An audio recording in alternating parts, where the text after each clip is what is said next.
came with to praise the one that brought us here tonight. So thank you guys.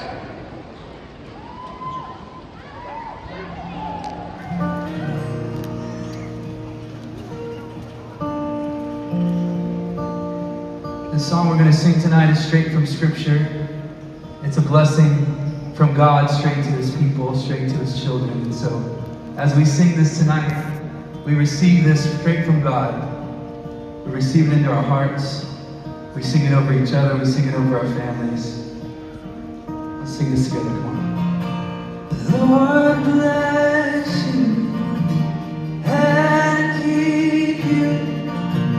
Make His face shine upon you. Be gracious to you. The Lord turn His face towards you and give you peace.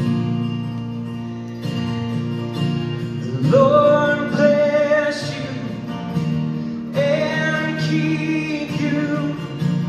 Make His face shine upon you and be gracious to you. The Lord turn His face towards you and give you peace.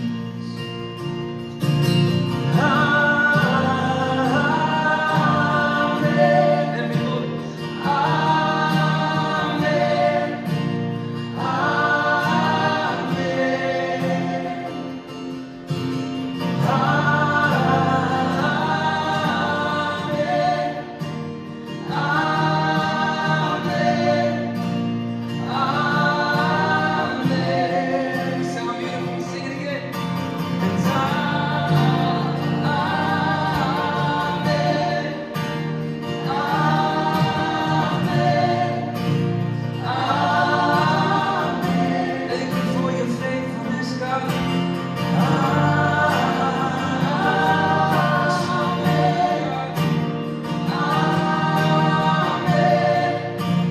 Amen. His favor be upon you and 1,000 generations.